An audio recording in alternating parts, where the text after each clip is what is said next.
Just when you didn't think things could get any worse, outside of the Sixers losing their 9th straight game to the Atlanta Hawks, Tyrese Maxey gets his, I guess we can call this one the Markelle Fultz moment, where he runs into Joel Embiid. He gets his Markelle Fultz, Joel Embiid moment as Adem Bona runs into Tyrese Maxey in the final seconds of the game. Maxey appears to hurt his hand, exits to the locker room, and now we wait. Welcome to the PHLY Sixers postgame show, live from the Xfinity studio, along with Derek Kyle. I'm Devon Breed, president of basketball operations, and your basketball team falls out of the top 6, but most importantly, the best player on the team, we now have to wait to find out if his hand is okay to go for these final stretches of the games. The Cleveland Cavaliers host the Sixers on Monday night, and Tyrese Maxey, in a close loss to the Atlanta Hawks, appears to injure his hand. Derek, before we get to that, and Kyle, we'll get to the main thing, which is, as Bree was writing everything up, then we have to change it a little bit, but Sixers fall out of the top 6 and into the play-in after the 9th head-to-head loss to the Hawks, and then Maxey takes a scary fall after the hit with Bona in the final seconds. I was walking back here. Kyle's like, Maxey's hurt. Devon, come look. And Derek, I didn't see it all. So what did I miss? Yeah, I mean, Bona and Maxey were going for a loose ball. They just ran into each other, and he came up holding his shooting hand and looked like he was in real legitimate pain. Like, it did not look like something that you expect will, well, I'm not going to go too far here, but covering the Sixers, you never expect the best. And with the way he reacted, it certainly looked like it was, at the very least, hurting him quite a bit. But obviously we have to wait and find out what the official diagnosis is. And look, I don't need to tell anyone watching this show, but if you miss Tyrese Maxey at all, you're screwed. Like, there's nothing. Oh, I mean, the season is absolutely over if that's the case. The best thing you can hope for is it's one of those that it's just an initial shock thing. You get a big jolt of pain, and maybe it dissipates. Maybe it's just something that he's got swelling and it was jammed, and you put some ice on it and give him some, like, a game or two off, and it's fine. If he has a finger broken on his hand, and again, we know absolutely nothing. Did you even get like a good sense of which finger it was? I couldn't tell. He's flexing it a lot, so it could have been almost anything. Obviously, they had to stop the game and get him out and call a timeout, do all that to make sure that he couldn't do any further damage to it. But look, this is also a fan base that is traumatized by, they've had other star players in late in games, admittedly in a more comprehensive win, but they've had star players suffer injuries late in games where the coach has the star still out there way too long. And I'm just hoping this isn't one of those. I'm hoping that this is just a moment where you get that jolt of pain and it doesn't turn into anything bigger. But none of us could properly state how bad things will get if he is seriously hurt. Even if it's one that he can play through, the fact that it's on his shooting hand potentially is a huge, huge deal. Remember last year when he tried playing through the sprain on his right hand and he couldn't shoot for a week straight, and then they declared him out. Yeah. So this would be DEFCON 1 is the worst one, right? Not 5. The Sixers down in Atlanta. But it happened so late in the game that I doubt we even hear anything about x-rays or anything else until probably late tonight, if not tomorrow morning at the earliest. So I'm just watching the video that Bree is playing for everybody on YouTube here. Uplifting way to start the show. Thank you, Bree. And just looking at it, and of course, just tough to speculate, as you guys, you're not sure of what finger it is, what it's obviously on the shooting hand, but how tough it is. It's just it stinks because, number one, you look at something like this and they're down at this point 7 points, and you kind of understand why he's still in the basketball game, and he and Bona are just going for the ball. He's trying to make a play. Yeah, he's going for a ball and he's trying to make a play. Even where, and I'm not making light of this, where, Kyle, we were talking and you had mentioned this has been a really good Bona game where we've seen him more under control, in control of things that he's doing out there on the floor. And I just don't even think they saw each other. Exactly. It's one of them or both of them are so focused on the ball that I've they don't seen see some the other comments. coming. I don't think either one of them were out of control. Like they were both going to try to tip a pass. Yeah, and he got his hand on the basketball. Bona was trailing his man and ultimately just ran into Tyrese Maxey. So this is certainly a tough one because, as you guys have already said, if it's something serious, which we don't know yet, but if it is serious, then they have no shot. Mm-hmm. They were already on the edge of things as it is. I mean, look, tonight after the loss, we were getting ready to talk about the mere fact that they fell out of the top 6, and they are currently now behind the Orlando Magic, who won earlier this afternoon over the Minnesota Timberwolves on the road, and they were in a 3-way tie with them and the Miami Heat. Now Orlando and Miami occupy 6 and 7, where the Sixers hold the 8 seed. That's what we were going to talk about until this happened. So if you lose your best player, the one that's been available the most, then you clearly do not have a shot. With all due respect to the nice games that you saw from Kelly Oubre and Quentin Grimes tonight, when Joel Embiid and Paul George do ultimately come back, it doesn't matter if you don't have your spark plug that's there, that's always willing to do so many different things out there and driving this team. You don't have a chance, and that's just where we are. So we are currently here at 34-29, looking at this team at game number 63. And if this is something that's serious, then it's an entirely different conversation we're having for the final run of the season and going into the offseason if he is unable to give it a go for any stretch here for the 76ers. And look, we don't have any information right now, and we all are hoping for the best for Tyrese. I think the thing that really spooked me was his reaction where he just didn't move. Like, he was flexing the hand, of course, but he stayed down and was just like, there is no shot I'm getting back up and trying to do anything right now. I'm going to stay on the floor, and you guys can deal with this however you want.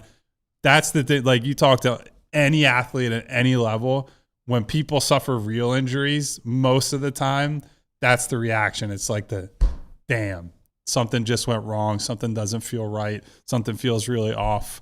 And, however I have to deal with that, I have to deal with that. But that was the thing that really scared me watching it. Obviously, we're not going to talk for an hour about an injury we don't know anything about yet. But it is like nothing more consequential will come out of this game than what is wrong with him, how bad it is, severity, and how they deal with that.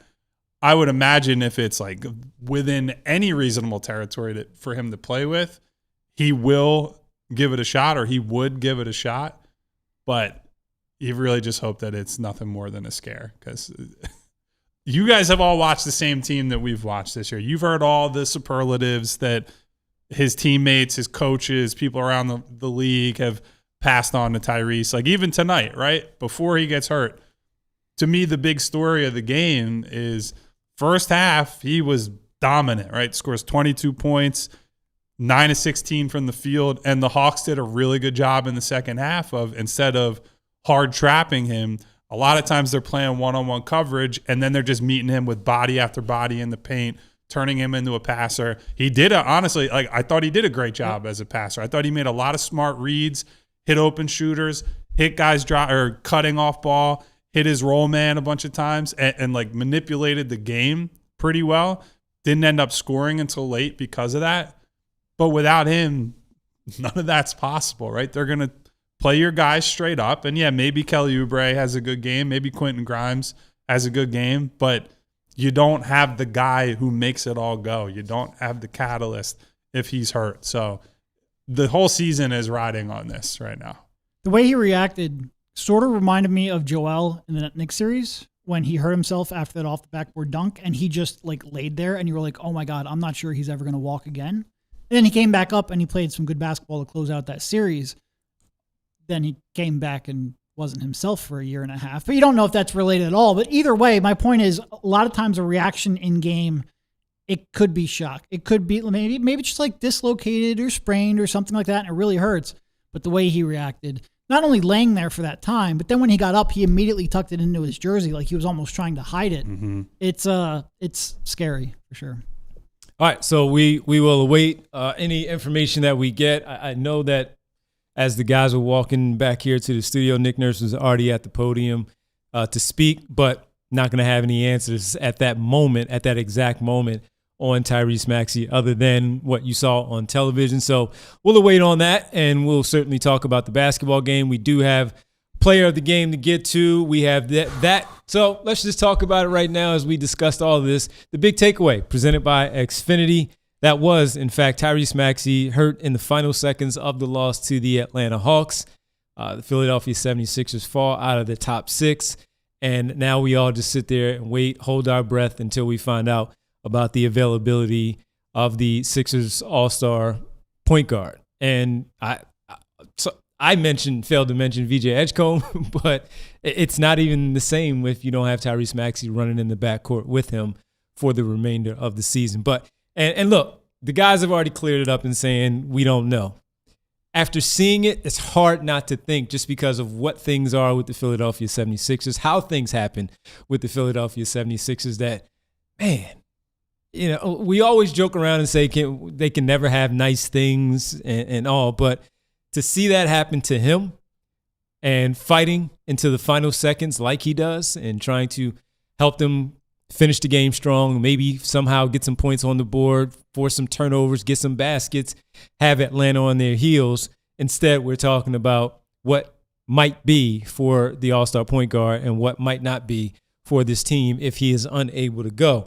So that's where it stinks, because as we break down the season, so many good things, him being an all-star starter, him being the face of the franchise now, and looking forward to the future with he and VJ Edgecombe, but also the team up of he and Joel Embiid and what they have been able to accomplish so far this season.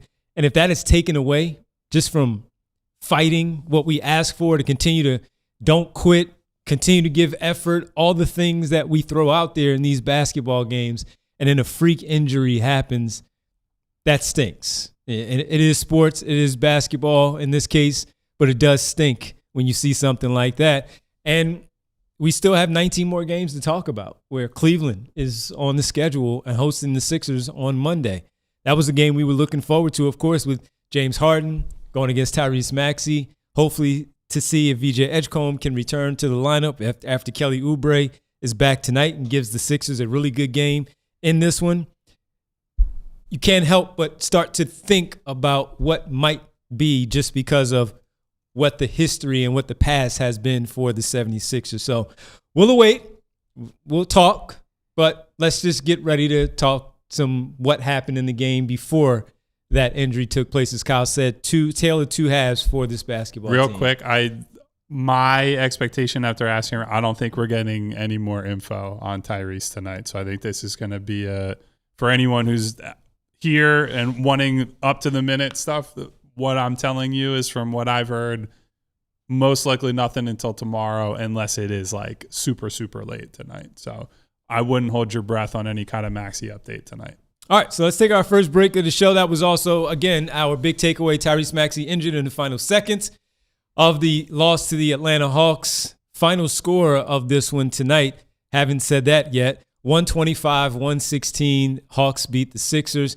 That's the big takeaway presented by Xfinity. Visit xfinity.com to learn more. When we come back, we will get to the game. What happened, how they lost their 9th consecutive game head-to-head to the Atlanta Hawks, why they are now out of the play-in and number 8 overall in the Eastern Conference standings.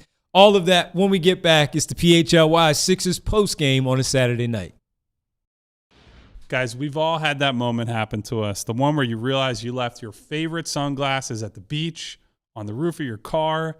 Maybe you're out in Vegas at Summer League like we are, and you don't know where you are, where you woke up, where your sunglasses are. We've all been there before, but then we found Shady Rays. It changed the game for all of us here at PHLY, because their sunglasses are made for real life. They're seriously good looking, polarized, durable. They're also not stupidly expensive. But here's the wild part. Here's why I brought up all those horrible things that can happen If you lose or break your Shady Rays, even on day one, Shady Rays will send you a brand new pair, no guilt trip, just replacements. So now I just wear my sunglasses. I don't have to second guess myself. I don't even have to think about it. There's no fear. I'm on a hike. I'm at a concert. I'm at a sporting event outside, wherever. Shady Rays is eyewear that has your back. Go to shadyrays.com. Use the code PHLYSR for 40% off of 2 pairs of polarized sunglasses. Guys, we have a lot of days around here where we're moving nonstop. We're working late nights, here till midnight or later. And the next day you're like, man, I need something tasty. I need it now, and I need it at the right price. Good thing Wawa has you covered on every single front because they have $5 deals all day now, and they make our lives so much easier. You've heard from us. The $5 Big Breakfast deal is awesome. I get my bacon, egg, and cheese sizzly on a croissant. I get a hash brown, and I get any size coffee, hot or iced, for just $5. It's a tremendous deal. But now they've got $5 deals all day. It's not just in the morning. Roasted chicken sandwich or a crispy chicken sandwich your way for just $5. And they've even got new teriyaki recipes. I am more of a Buffalo guy myself, but if you want to try that, I need you to get down to Wawa. It's real food, real value, built for busy days. Limited time exclusions apply. See wawa.com for details. Gotta have a Wawa. Back on the PHLY Sixers postgame show. Sixers fall 125-116, a season sweep for the Atlanta Hawks over your Philadelphia 76ers. The Sixers are now, Kyle, on the season at this moment, 34-29, as Bree has the standings updated. That has flipped, everybody. Orlando now in 6th, tied with the Miami Heat. While they do have, just an extra one less loss, one extra win because they have less games played than the Miami Heat, the 76ers are now a game and a half up on the Hawks after this loss to Atlanta and 2.5 games up on the red-hot Charlotte Hornets despite their loss to Miami on Friday night. And Tyrese Maxey then gets injured, so you don't really believe if it's something serious that they can jump right back into the 6th seed over either Miami or Orlando after this one. So the game, tale of two halves. It's so hard to focus on the game because I'm sitting here thinking, if he's actually hurt, do you throw the rest of the season away and just pray that you can get a top 4 pick? It almost seems impossible for it to happen. Yeah, because the odds are stacked against you. They've won too many games. Joel will come back, presumably, and PG eventually. But, I don't know, man. I'm in full doom and gloom mode until I hear anything about it. Yeah, the game, if we want to focus on the game, I think I was really encouraged by how they played in the first half. Not just that they're winning, but how they were able to get there. It's the best. I think from the middle of the first quarter to middle of the second quarter is probably the best they've ever played zone in my lifetime watching the Sixers for an extended period of time. It's certainly the longest that they've played zone for an extended period of time. Forced a lot of turnovers. I thought Adem did a really good job communicating everything from the back. You could hear his voice coming through the broadcast, which I always love as someone who scrutinizes the centers a lot for the communication. I thought Maxey did a very good job as the guy at the top of the zone, broke up a couple plays, 2 steals, I think, in the first half. And, they constantly hounded Atlanta out there. They got out on the break, scored in transition, and then you're able to get back in the zone. We talk about it all the time. The offense is often the key to the half-court defense or the defense overall, because if they can't get you on the break, if they can't get out and run in transition, you get back, you get set, and you're in a much better position to stop them. So the other end on offense, I thought that's the most ball movement and off-ball movement they've had in a while. They had some nice sequences where I thought they were really well prepared early for Atlanta to trap Tyrese, particularly when he was on the left side of the floor and they were helping from that corner. They had a couple nice sequences. Drummond involved in both of them, by the way, where it was either Grimes or Payne on either possession. Ball goes to the corner. One of them, Drum, catches on a cut and just dunks it. The other one, Drummond catches it after a couple of swing passes, and then he turns and fires out of the short roll to, I think it was Kelly Oubre on the right wing. Really well-executed stuff, and there were a bunch of well-executed plays on offense in the first half. And then it felt like they stopped moving. It felt like and we talked with Legler about this recently, like this week, about their pace of play and what happens in the second half. And Tim told us, he was like, look, I think they come out in third quarters and they're back to how teams play at the start of games, which is a little slower, a little more deliberate. And other teams are prepared for this. And other teams know the third quarter is the problem. And it's like they're shot out of a cannon. Hawks score their 6-0 run to start the third. They're winning the game by the 10:06 mark or something like that. And from there, the best the Sixers could do was be on the seesaw, as our guy Mark Zumoff used to say the rest of the game. So quick update here from Tony Jones. Okay. He says that Maxey is in the locker room eating with no wrap or anything restrictive on his hand. He is talking with Joel Embiid and seems to be in good spirits. Again, per Tony Jones. Okay. So prayers up. Fingers crossed.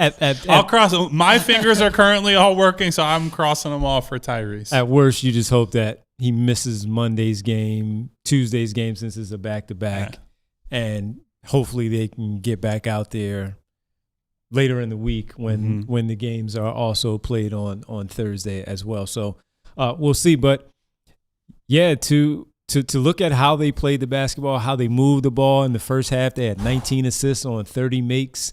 They were shooting 63% from the field in the first half, 8 for 13 from three-point range. In the first half, they were cooking. They had everything working. And to your point about the defense, they really had their defense help turn things into offense. It was a critical play there early where Adem Bona had a block that could have looked like it could have been a goaltend on Nickeil Alexander-Walker, where apparently he got it clean, but in the moment you certainly could see where that could have been overturned. But it then goes the other way and they get a basket from that. So you just saw a lot of activity on the defensive end that led to the other things, turning guys around where, as we've talked about so much this season, where Tyrese Maxey takes all these gambles, he was gambling right, Derek, on a lot of those. You saw Campaign getting his hands in there and getting some tip-aways going the other way he didn't make one of them, I remember, but just the activity that they had on the guards and the wings there to force some of those turnovers to give themselves an opportunity to get out with a chance to get some easier buckets instead of having to work so hard in the half court. And that's what you like to see. Unfortunately, the third quarter always happens for this team. If it was just the first, second, and fourth, they'd be fantastic. I think I saw something where their record would be 42-17 or something if you just didn't play the third quarter. Yeah. Well, they don't play the third quarter. And that's true. That's the problem. That is the problem. That is the problem. But what did you see in this one that turned around so quickly? No, I really thought the first half offensively, because defensively they're a disaster. The first half offensively was one of the more encouraging performances we've seen in quite a while. And it was a combination of off-ball movement and especially bigs diving to the rim, which opened up a lot of not only those plays, and a lot of the bigs, like Drummond, he had one offensive foul, but he had another one where he had a real nice kick out to Kelly on the wing, but that also sucked in defense. And I thought you saw Tyrese make a number of skip passes to the corner to find shooters. Yeah, Kelly on one.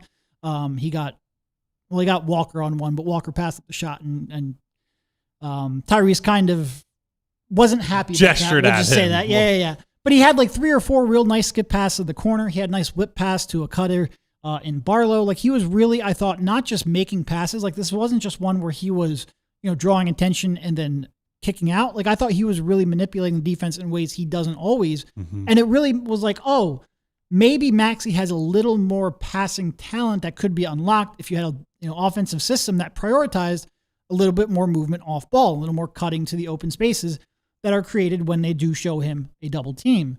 And then the third quarter happened, and a lot of that went away.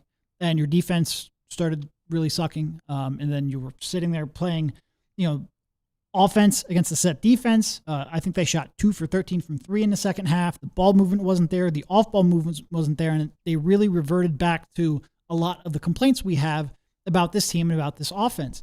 But I really did that first half was, this is different. It looks like a real basketball team. Yeah. It was mildly encouraging and then completely infuriating when the third quarter rolled around. I will say the only caveat I will give, the Hawks played total bozo ball for long stretches of that game, which is not taking credit away from the Sixers, because the Sixers did a good job of capitalizing on it. I thought that was a lot of what the first half was about, was this team's going to make a lot of mistakes. You let them, and you get out, you run on the break. I thought Campaign played well early. I thought Trendon Watford in the first half played really well. Like, he came in for his minutes, and it was like three or four straight post possessions where he just is bodying guys. And then he had a nice drop off to Jabari Walker cutting out of the dunker spot where it looked off for a long part of that possession. Like, there was some really good stuff there. And then, unfortunately, the second half is, I think, the team that a lot of Sixers fans believe they are, right? Where late in the game, Andre Drummond, I think, had actually played a fairly good game for the most part. And then Nurse left him in probably 2 or 3 minutes too long. And the Hawks got some critical offensive rebounds in his zone. He showed high and then didn't stick on Nickeil Alexander-Walker, who got a trail 3 wide open because of that. So that was a problem. Watford, after that good first half, he had a minute that was maybe the worst minute any Sixers player has had all season, where bad overhelp in the corner, wide open 3 for Resache. He commits a foul for an M1 on a transition play, and then he has a shot attempt that goes off the shot clock, which it's just like, pick a struggle, my man. I don't even know if that was a shot attempt. It was whatever he was doing, it did not work. So just guys who played well up to that point completely crumbled. And like, look, I do think, as I said earlier, I think part of that is like the Hawks did a very good job of limiting Maxey's attempts until later in the game. I don't think he scored his first bucket of the second half until there were like 5 or 6 minutes left in the fourth quarter, which is crazy, right? Because he's the guy. Or he had a point, but it was on an away from the play foul that we didn't even know happened until after they came back from break. So he had a single point in the third quarter and his first made basket in the fourth quarter at the 5:47 mark. Like, that feels impossible. But when he's not involved, it's hard for the offense to get going in any way. And, you know, even though Grimes and Oubre had good individual games in their own right, they just couldn't generate offense consistently enough to win that game. Yeah. I mean, at one point I looked at the team here and I'm like, yeah, it's a great fight. Looks fun. They're going to lose. And it stinks because, you know, ultimately something's going to happen. Not to the effect of Tyrese Maxey and his hand, because that was in the final, like really in the final seconds. It was just more of the third quarter starts to play out the way that it was. And you're saying, here we go again. You've seen it way too many times. And Kyle said, yeah, they lose that one by 10. And I'm like, damn, really? It didn't feel like 10, even though you know that it was 10. It just didn't feel like it because they started to surge back a little bit. They started to make some plays. And then Nickeil Alexander-Walker hits another 3. And CJ McCollum makes another play. And that's that. It's also easier for that score to get lopsided pretty quickly when you start every third quarter on the wrong end of a 13-4 run, which is, I'm pretty sure, what this one started on. It's unbelievable that they continue to let this happen. So that's a good part of how the game played out. We do need to talk about some other players who did do some pretty good things in this one. And the guys mentioned Trendon Watford, Campaign having some moments, Jabari Walker having some moments. Everybody played their part, but then there were some crazy ones because I did like the toughness that Trendon Watford was playing with, where he was jawing back and forth with Dyson Daniels a little bit earlier, getting some double text there on those guys, a little pushing, a little shoving, and he was playing well at that moment, so you didn't mind it.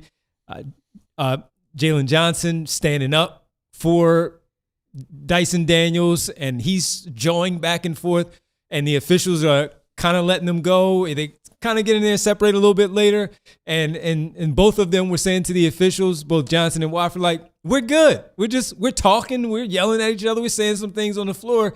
This happens. And later, maybe it woke up Jalen Johnson a little bit too, because as he turned it up late, he got himself a tech just from letting him know I do this kind of thing. As I was reading his lips and saying to Trendon Watford, I do this, and gets a tech. And you like that part of it where those things are fun, but it's also like when George Niang did it, you felt like, all right, he might have a little bit more impact. He's playing a little more consistent minutes where those shots can be daggers there. Yeah. And Trendon Watford's doing it while it was fun. Eventually, it just went away, and it was just a footnote in the game where it didn't matter all that much. But we'll talk about some more of the players. Kelly Oubre in his return, solid. Quentin Grimes looked a little shaky early. Had a big third quarter, even though the Sixers lost that one by 10. Getting a big Grimes quarter and still losing it by 10 should be impossible. Yeah. It is not a good sign for how you played otherwise. Nah, so we'll get into all of that. The unsung hero as well as we hang out with you. Tyrese Maxey appears to be injured. Tony Jones with the update, stating that, as Derek pointed out, good spirits in the locker room, talking to Joel Embiid, eating his food, hand not wrapped up. Sometimes that can take a while, too, when that delayed effect of you don't know what it was and what happened. We'll see. Try not to think the worst here with Tyrese Maxey. We'll get into it all when we get back. Player of the game as well. Sixers fall in this one, 125-116, out of the top 6. Now the 8th seed in the Eastern Conference. We'll be back here on the PHLY Sixers postgame show. Do you really want VJ Edgecombe again diving into the stands? Heck no, you don't want that. No, it's not worth the risk, time, or money for your basketball team, and that goes for your business as well. You keep your stars focused on what they do best, and the same idea applies to your business. That's where Togo comes into play. For small and mid-sized businesses, competing with the bigger companies isn't about working harder, it's about working smarter. With competition heating up, you can't afford to fall behind. AI goes way beyond ChatGPT, and it gets overwhelming pretty fast. That's why having a trusted guide like Togo matters. Instead of buying expensive AI tools, Togo helps you build exactly what you need at the fraction of a cost. Every engagement starts with free process mapping, and Togo doesn't bill a dime until real work begins. Programs start as low as $1,000 a month and are built to scale without breaking the bank. Visit harnesstogo.com and mention PHLY for a free operational assessment. Tax season is funny because it's one of the only times all year that people actually look at their full financial picture. You see what you made, you see what you spent, and you see what you saved, and you're left thinking, wait a minute, where did all of that money go? That's why I've been using Monarch. It helps you see exactly where your money's going and where something like a tax refund can actually make the biggest impact, whether that's paying down debt or building up savings. Simplify your finances with Monarch. Monarch is the all-in-one personal finance tool designed to make your life easier. It brings your entire financial life, from budgeting, accounts, and investments, net worth, and future planning, together in one dashboard on your phone or your laptop. Feel aware and in control of your finances this tax season, and get 50% off your Monarch subscription with code PHLY. Monarch actually helps you stay proactive. Their AI insights highlight spending trends and patterns you might miss, and the weekly recap keeps you updated on things like spending spikes. Achieve your financial goals for good with Monarch, the all-in-one tool that makes money management simple. Use code PHLY at monarch.com for half off your first year. That's 50% off your first year at monarch.com with code PHLY. Back on the PHLY Sixers post-game show, Derek Caldevan and Bree. Make sure you hit the like button, like and subscribe. Leave a comment as the Sixers lose their 9th consecutive game to the Atlanta Hawks dating back to 2023. Hard to believe, right? But we've watched it. We've seen it happen. They have lost 9 consecutive games to the Hawks, and because of that, too, Kyle, they are now in the 8th seed in the Eastern Conference. But we got to talk about the player of the game. So let's get to him, and that would be Is one. he injured? No, he's not. Oh. Kelly Oubre in his return, 24 points, 5 boards, 4 assists, 3 for 5 from behind the three-point line. Looked comfortable again out there. Came right out of the game, too, and started – what did he score, like 9 in the first quarter? And he looked really good. So Kelly Oubre coming back in game number 1 after being sick, and we talked about in the pregame, what Kelly Oubre are you going to get in his return? Well, he plays 36 minutes on the night. Has 2 steals also. Did have 5 turnovers. Those happen when you just get back out there and you're still Kelly Oubre. But 10 for 15 from the floor and just a really solid overall game. Yeah. No, and it was solid in multiple different ways. Like, he obviously made the 3 threes, making shots off the catch. That's always great. If you can get that from Kelly, you're happy. Played pretty good transition. I think he had 2 different pick sixes. He had a couple different 2 smalls out there where he was shooting over guys in the paint. And, I thought maybe one of the key plays was, he's got Johnson one-on-one at the end of the first half, tips the ball away, forces Johnson into pretty much a, tough contested shot at the shot clock. He just made a lot of little things that made the other team's life more difficult. And he was one who was keeping you in the game, both because of his defense and his versatility, but also he just gave you a scoring punch. Mm-hmm. And after missing a couple games, it was real impressive for him to step into that role. Didn't really think, outside of the turnovers. He didn't take very many bad shots. Like, I thought his shot selection was good, and he took the most of what he had in front of him. And like I said, anytime you get Kelly playing good defense and making open shots on the perimeter, you're getting a pretty good version of Kelly. For the love of God, find another inbounds passer, though. I cannot deal with these inbounds turnovers. And I don't want to focus too much on that, but 5 turnovers was a pretty big problem tonight on a night where it was pretty close most of the way. That's an issue. But I agree with the general point. I thought when you consider that he was out a couple games, he's getting back in the flow of things, a really solid outing, 10 of 15 from the field, 3 of 5 from 3. If you get this type of game from Oubre on a night where you have a real roster out there, you should be winning this game going away. So the fact that you're losing by 9 points in the end and it wasn't all that close in the last couple of minutes probably says to you don't have a real roster available, which is not Kelly's fault. I think you're absolutely right that he did a great job of – so when Maxey gets doubled and they put pressure on Maxey up top, a big thing you have to do when you're the guy who's the recipient of that pass, make your decisions quickly. And I thought Kelly did a good job of, as his defender is recovering to him, he's already on his way to the basket. So even look, Nickeil Alexander-Walker and Dyson Daniels are very good defenders. Or Daniels is a great defender. Alexander-Walker can be very good, but is a little bit streaky on that end of the floor. But he did a good job, I thought, against Alexander-Walker in particular, where he would get to his spot much quicker than Alexander-Walker was capable of getting there. And then by the time he's getting caught up, he's rising up and he's taking one of those short mid-range jumpers and he's just not able to really contest it. So I thought Kelly did a great job of that. Found his spacing well on offense, is helping set up some of those drive and kick moments for Maxey that we were talking about earlier. So the passing was the passing, right? He had some just brutal turnovers, and I give him a little bit of grace for that tonight. But overall, very strong outing. I can't even talk now. I'm so distraught over waiting to hear what the hell is going on with Maxey over there. Very good Kelly Oubre game, I thought. Yeah, it really was. That's why he's our player of the game tonight. Kelly Oubre, fantastic work by him. Obviously, while we talked about him in the way that we did of needing him to get back out there on the floor, while you have Joel Embiid sitting, Paul George still out until March 25th, and VJ Edgecombe then ultimately going down, you need that secondary scorer that you feel like you can count on a little bit more out there on the floor, and that's what Kelly Oubre provides, and he was tremendous tonight. It stinks, though, when you have this type of game, like the guys had already pointed out. When you get this kind of game, you hope that you get a W out of it. Unfortunately, the Sixers did not, and that's why they are now out of the top 6 because of a yet another loss here to the Atlanta Hawks. All right, we're going to take our final break. When we come back, we get to the Unsung Hero and get to your Super Chats as well, because we have quite a few of those Super Chats there from all of you. Still, as Kyle pointed out, not much of an update tonight. Maybe tomorrow. We'll find out a lot more when it's game time on Monday, when the Sixers do take on the Cleveland Cavaliers, James Harden and company. Just for everyone who is here with you, we see we have a lot of people in here. We thank you. Always hit the like button, like and subscribe, leave a comment. Our schedule for next week, it's pretty easy. Game days, that's when you're going to see us. Pre and post. 5 games, man. I hope Tyrese plays at least some of them.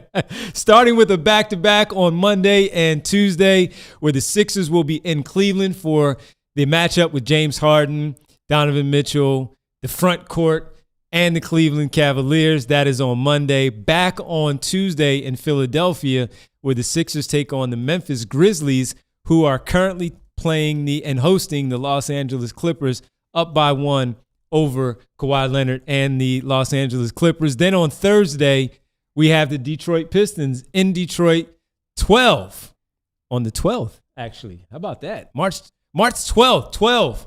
And the Pistons host the Sixers on Thursday night. All of these games so far are 7 o'clock start time, so 6:30 pre-games for you. Then on Saturday, the 1 o'clock game, a little matinee against the Brooklyn Nets on Saturday, but it's also the front end of a back-to-back where they will be hosting 6 p.m. on Sunday night, Drew Holiday, Jeremy Grant, and the Portland Trail Blazers. So very busy week for the Sixers. That means a busy Gotta week lose that one for the all tank. of us. And that is 5 games, Monday, Tuesday, back-to-back, a Thursday game against the Detroit Pistons, and then a back-to-back with the Nets and the Blazers Saturday and Sunday. Both of those will be played at home. A lot of games, baby. Before they go on the road for 3, including 2 against Sacramento and Utah as we talk about the tank. Might have to reach back out to those diehard subscribers that we gave those tank helmets to, get them back. We don't even have possession of those anymore. Maybe we'll just hit up our tank helmet supplier. We'll see. But we'll be right back. All right, we'll be back after this final break. Spring is back, baby. You know what that means. Rita's is back. I'm looking forward to that first day of spring, the long line around the corner, everybody lining up to get that water ice. It's the best. I'm getting a mango gelati the first time that I can. Nothing hits like that first refreshing Italian ice of the season. Maybe you're a frozen custard person. Smooth, creamy, perfect every time. And if you really want to do it right, like I said, mango gelati. I like a blendini from time to time too. After a nice workout, cool down, sip on that. Delicious. The sun's out. The flavors are popping. It's officially treat yourself weather. And don't forget to download the Rita's app, because new app users get a free small gelati, ice, or custard with their first purchase. That's free happiness waiting for you. So come into Rita's and make this season the sweetest one yet with ice, custard, and happiness. Treat yourself to a scoop of happiness today. Be cool, go to Rita's. Learn more at ritasIce.com and tell them the guys at PHLY sent you. All right, folks, the weather's warming up. You might see some pests, some rodents. You don't want to see that. So you got to check out our good people from Evans Pest Control to stop it even before they start. I trust these guys with my home. They've got amazing reviews and won Best of Philly in the Philly Favorites Gold Award. So they're a family-owned business, not a national giant chain. They're community-focused pest control company right here in Philly, and they've been earning the trust of neighborhoods for years throughout the area. Evans Pest Control uses state-of-the-art equipment, safe and effective treatment options, and their techs, they go through continuous training, so they're equipped to handle anything from rodents, insects, termites, even bed bugs, which you do not want. So if you see signs of pests or just want to prevent them before they get started, reach out to Evans Pest Control. Visit evanspestmgmt.com to schedule your free consultation. That's Evans Pest Control at evanspestmgmt.com. Back here on the PHLY Sixers postgame show, final segment with you. So let's get to the Togo unsung hero of the night. Togo, operations outsourcing leader. Make sure you visit them at togo.com. Let's give it to Quentin Grimes.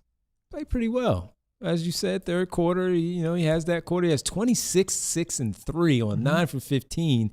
The case for player of the game, I think. He surely did. That's why we at least had to give him something. I'm leaving with something. Denzel, I'm leaving here with exactly. something for sure. And in the third quarter, he had 10 points. He was 4 for 7, 0 for 3 from 3. Those were his only misses and 1 free throw in that frame with 3 rebounds. But 26 again, 9 for 15, 3 for 8, 5 for 7 from the foul line, 6-3, and 1 steal as well in 41 minutes of play for Quentin Grimes. This is the Quentin Grimes, Kyle, that we asked for a little bit more consistently. It may not result in 26, but you would certainly take 16, 6, and 3, or maybe some higher assist numbers because we know he will crash the glass. But when he gets going, he gets into a pretty good rhythm, and you see an efficient night like he had tonight. Yeah, and it seemed like he got going because Onyeka Okongwu was really jawing with him after he tried to dunk on him. And that was fun. Then Okongwu was up high enough that he was like, oh, damn, and he fouled him. And then Grimes comes back, was it a possession or 2 later, gets the dunk, then he had the switch hands layup, and like that sequence really seemed to put a battery in his back. So I think the thing that strikes me about Quentin is like when he just focuses on very distinct and simple actions, catch and shoot jumpers, downhill attack, off-ball cuts, he is a very, very good offensive player. It's when it turns into, trying to make advanced passes or it's a lot of, dribbling and trying to break somebody down. When it's just as simple as catch the ball and either shoot or put your foot in the ground and drive past somebody, he can be really, really good because his first step is awesome. Lethal. And like we talk about Oubre with those, the rotation sequences where a guy is catching up to you late. If you're catching up to him late, he's just going right by you. And so I think the games and the stretches of the season where he's just focused on getting to the basket or taking a three, he's awesome. If you could get that guy all the time, that's the guy that we were talking about last summer. Is like, oh, he could be like a $15 to $20 million range a year type of player. Now he hasn't been that guy for a lot of this year, and I think that's the frustrating part. Not for just the Sixers, but the other teams that ended up moving on from Grimes is like you don't know who you're going to get every single night or even play to play, quarter to quarter. Like we sat here and had a debate in the middle of the game. Did he intentionally try to dribble through someone's legs? Which I went back and I rewatched. I think it was intentional. So Derek was on the side originally of unintentional. And as he just said, to give him credit, he's like, no, you know what? I looked at it again. I think he did it on purpose. But it's the fact that you hesitate that's like, that's the Quentin Grimes experience a little bit. But good game for him tonight. I thought he was pretty good defensively, aside from he had a few off-ball moments where he got that three that he fouled on early. Wow. And then he had a foul. Now I'm thinking of more plays. I'm like, did he have that good of a defensive game? Like, I think he's just better than some of the other guys, which does not mean he was all that good. But offensively, really, really good game for him. Yeah, look, start of this game, I was like, oh no, this is going to be a really bad Q game. Like he had a really bad turnover for a pick six real early on. He had that foul on the three, which my gosh, those drive me insane, but he just keeps doing it. But he turned it around pretty nice. He obviously made, 3 for 8 from three, had a couple pulling up off the dribble, set up a couple of driving lanes, which he took advantage of, some to his right, some to his left. Kyle's right, though, man. Even on good games, he can leave you with a couple moments where like, my gosh, dude, my gosh, please. And look, it's an experience. They rely on him now. In fairness, at least he didn't throw the ball off the shot clock like Watford. But it's so frustrating because he is like, there's such a clear pathway to him being a good and useful player. Mm-hmm. And it's just, we don't see that version very often at all. But he was huge in the second and the third, especially. They needed that scoring boost. He was one of their better defenders as well. It's a reminder of like, man, he could be so helpful if you just reined it in a little bit. First half, I'm saying I let him walk in the off season. Second half, I'm like, max contract. Now I know why he asked for 30 a year. This is why you consider giving him an extension in the off season. That's the experience you get with Quentin Grimes. So, and without knowing what's going on with Tyrese Maxey, of course, at this point, all you hope is if you don't have VJ Edgecombe back also on Monday, maybe Tuesday, you at least got those two games that we talked about with Quentin Grimes and with Kelly Oubre, where you at least hope that they're able to give you some of that production in those two games on Monday and Tuesday. We're back to looking at primary initiator Quentin Grimes, and it is bleak around here. He's averaging 26, man. He will average quite a bit. That's the Togo 26 unsung and hero. 5. Contract year push, baby. Unfortunately, the fives are turnovers. Hey, 19 games left, and he knows he needs a contract. Let me show them what I can really do. It's the Togo unsung hero, Quentin Grimes, presented by Togo. The leader in operations outsource. Let Togo handle the work that gets in the way of your work. You call the plays. We execute. Time to execute and show as we call the plays on these super chats from all of you. We thank you all for sending them in. And Maple says, play in, here we are. They are now sitting in the 8th seed in the Eastern Conference standings because of this loss. Oh, it's all the way to 8th? 8th. Okay. Yeah. The Miami Heat were idle. Okay. So look at that. See, someone had to look at the graphic earlier. Breen spent all that time. He Very was nice of distraught. her. He was distraught. So they're 8th right now, and idle tomorrow, back on the floor against Cleveland on Monday in Cleveland. Tonight, earlier today, Orlando won, as we told you in the pregame. No one else tonight outside of the team that you were playing, the Atlanta Hawks, matter in terms of all the standings. Milwaukee is playing Utah. They're still a little bit behind, but Milwaukee is playing. So tomorrow is the one that you really want to take a peek at, simply because both Boston, Cleveland plays tomorrow. They host the Boston Celtics. That's the front end of a back-to-back for them, although they will be home. New York plays the Lakers. Miami does host Detroit. So Detroit plays tonight and they win. They beat the Brooklyn Nets. No Cade Cunningham. Maybe they were just sitting him because they had a back-to-back and they want him playing against the Miami Heat tomorrow. Toronto hosts the Dallas Mavericks, and Orlando and Milwaukee play tomorrow night. So back-to-back for Milwaukee and Orlando. So all of the teams that matter to you outside of Charlotte are on the floor tomorrow with the Sixers idols tomorrow night. All right, Bernard says, game lost on the defensive end. Nurse played Drummond too much. Should have gone small with Jabari. Tough. Yeah, I think that you guys know, anybody who watches the show regularly, I've been maybe the number one Andre Drummond hater, and number two might be on the other side of the table. You got some for competition. So shout out Drum with the new This is not sneakers, a pro Drum. Andre Drummond show Shout right out now, Drum. but I did think he gave them probably like two-ish solid quarters. Yeah. I realized Brooklyn beat Detroit. They Look were at down that. big. Revenge game. Look at that. For Okay. Detroit coming up soon. Oh. I thought Drummond played well for probably 2 quarters of that game. And as I said earlier, I think the issue was Nurse left him in probably 2 or 3 minutes too long. Didn't have Bona at the scorer's table. There were some stoppages. I think there was even a timeout in there where could have done it and didn't. Mm-hmm. And that's, I think, that pivotal fourth quarter stretch where the game was still there to be had that's where part of where you lost the game. Yeah. No, I mean, look, Drummond had a couple of pretty good passes. And that's something that there are very few things that Doc Rivers and I have in common, but making fun of Andre's attempts at passing is one thing that we do share. But he had some like legitimately good passes. He, certainly threw 2. And look, he always had his moments where like there are a number of lobs thrown over his head. He really takes nothing away in that pick and roll. Mm-hmm. Defense doesn't get up on the ball handler, isn't able to contest the lob. You see it over his head time and time and time again. But he did give you at least reasonable backup minutes there until about midway through the third quarter. And then the defense really became a problem. He wasn't getting the rebounds that you need him to get to if he's going to be on the court. And it fell apart pretty quickly. Yep. All right. Appreciate that one, Bernard. And we'll see where the minutes are spread out on Monday when they take on the Cleveland Cavaliers. Davon with 2 here. Let's start with the first one. Season's over. Y'all go get y'all beach wear for Cancun. Shady Rays, welcome back. But I don't know if you remember last year, but we don't go to the beach when the season's over. We sit here and we debate draft prospects. I was going to say, unless we're on real vacation, ain't no beach.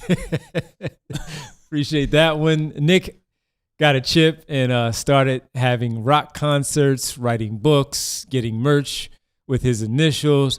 He did that before. Yes, because we were in Toronto during that run. Made that man a diva. And we got, frankly, scolded by colleagues of ours for making fun of it because I think it's tied to his foundation and it's charity. By the way, he hasn't worn the hat at all this in his Sixers tenure. Quick update from me. There will be no news on Maxey tonight. Additional imaging is coming tomorrow, is what I was told. So. Yeah. That's so additional imaging means at least they gave an X-ray. I'm guessing. I'm just telling you the latest that I have received.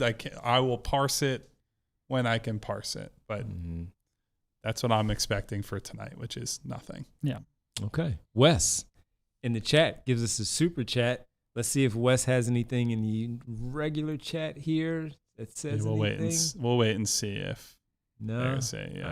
Okay, nothing right now. But Wes, if you have anything else, just hit a reply on your super chat. Is that Kelly Oubre avatar? Yes. Very strong statement from Wes. Yeah. He liked how we talked about Kelly Oubre tonight, so he gave us some money. Except for me on the inbounds passing. So if we hear anything, any of us hear anything on, here it is from, no, never mind. That's not a question. If we hear anything on Tyrese further, we'll obviously share with you guys through other channels. I mean, if it's anything serious, we'll probably have more of an extended conversation. But for now, all I can tell you is try to go enjoy your Saturday night before you have to maybe learn something more tomorrow.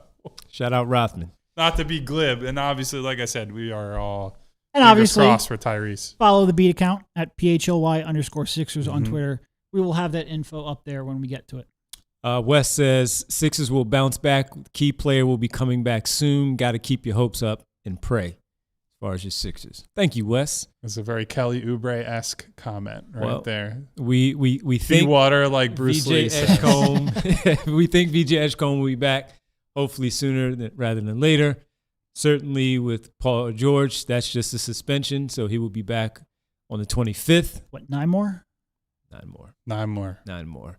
And Joel Embiid, we wait. We find out in another week and get an update on his injury. So when you say key player will be back, let's hope all 3 of those players are back, including Tyrese Maxey after the additional imaging, as Kyle just pointed out, for the 76ers. So tough night. Overall, you get your 9th consecutive loss head-to-head to the Atlanta Hawks dating back to 2023. They sweep the season series over the Sixers, and they also jump them in the Eastern get inch closer to them in the Eastern Conference standings as a result of that. And the Sixers fall to the 8th seed in the East as of today, as of tonight. Tomorrow, a lot of that could change with all of those teams that we mentioned in front of them and behind them in action tomorrow on Sunday in the NBA.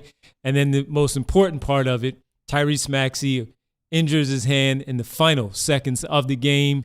We will wait to find out what it is with Tyrese Maxey. Not tonight. We'll see what it happens maybe tomorrow and maybe for sure on Monday, but now we wait. All right.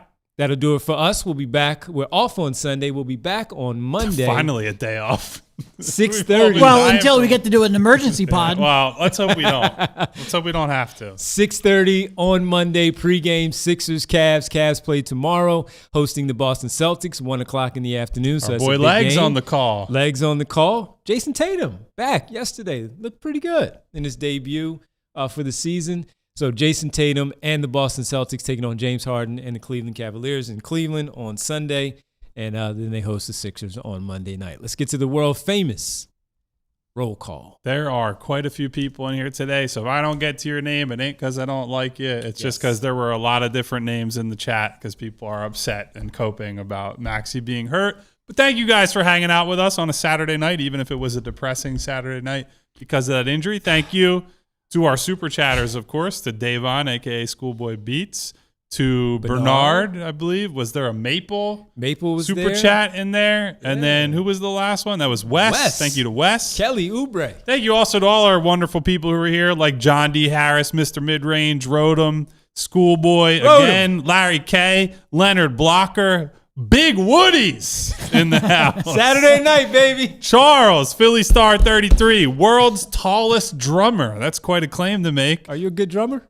Well, the tallest one at the very He least. didn't say good. Thank you to Mellow That's why 3 Point. Are you good? Ash Monroe, Jimmy J, What up, Coleman Ash? Potts, Billberry Fiends, Iko, Phil W, Philly Phil. SSG, Dom G, The Jake Mark, Julian C, Mr. Turner, YMC 97, Don Wade, Theo, Marcus Blackstock, X-Man, AA Ron, Jay the Jungle, What up, Headfa, B Knight, Invader 90, Mac Tumon, Arizona Ron, Andrew Shortall, Kyle Wright, Jazz Graham, Jess, Jazzy. Val, my girl Nona, Hey, ladies. B Blazin, Mom's grandchildren, Mark Jackson in the building. Not a 2:37 a.m. Mr. James emergency James, That Sean ain't Comp, happening. Terry Hayden, John Turner. I almost said John Turner.